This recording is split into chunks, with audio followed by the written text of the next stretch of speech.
Filthy වගේ rap කෙනෙක් අගමැති කෙනෙක් වුණොත් මොකක්ද හිතන්නේ? ඔන්න ඔය වගේ කතාවක් තමයි මේ. Gen Z අගමැති කෙනෙක්. අගමැතිට අවුරුදු 35යි.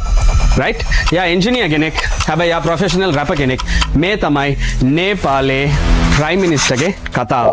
ඔයා ශංකර්ගේ මුදල්වන් නැත්තම් නායක කියන ෆිල්ම් එක බලලා තියෙනවද? In this film, they show a one-day prime minister about Anil Kapoor or Arjun. මෙන්න මේක ඇත්තට මේ විදිහට දැවිලා තියෙනවා. මෙය කෙනෙක් වෙච්ච කැන්ඩිඩේට් කෙනෙක් බලනවා රැප් සින්දු හරහා එයාගේ ෆ්‍රස්ට්‍රේෂන් එක දානවා. මේ කත්මණ්ඩු එක කොහොම දියුණු කරන්න ඕනේද කියලා. මේ ෆ්‍රස්ට්‍රේෂන් එක දාලා එයා බලනවා මේ ඔක්කොම හරියන්නේ නැහැ. මම ස්වාධීනව ඡන්දයකට යනවා කියලා. ස්වාධීනව ඡන්දයකට ගිහිල්ලා මං හිතන්නේ 100ට සෑහෙන ගානක ප්‍රතිශතයකට වෝට් බේස් එකක් මේ එක්කෙනා ගන්නවා. මේ තමයි බාලන් ෂා එහෙම නැත්නම් බාලේන්ද්‍ර ෂාගේ කතාව. හැම මිනිස්ට්‍රි එකක්ම ඩිජිටයිස් වෙනවා. උදව්වක් ගන්න ඕනේ නම් ඔයා එකපාරයිලු එන්න ඕනේ මිනිස්ට්‍රි එකට.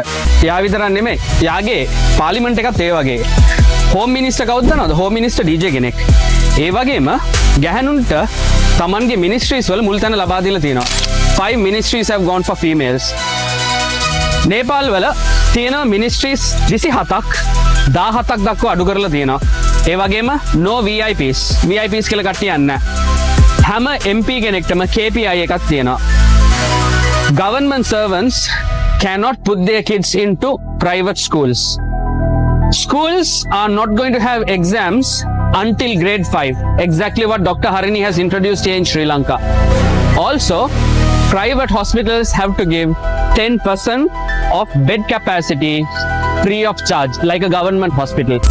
Universities cannot have politics and political parties inside the university.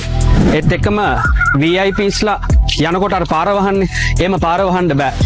ඒ වගේම no prime minister's photographs in any of the government offices.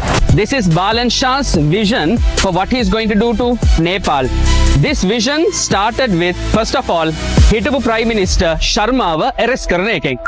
සෑහෙන්න අරගලයක් කරලා තියෙනවා පව එකට එන්න මේ Gen Z පුද්ගලයා.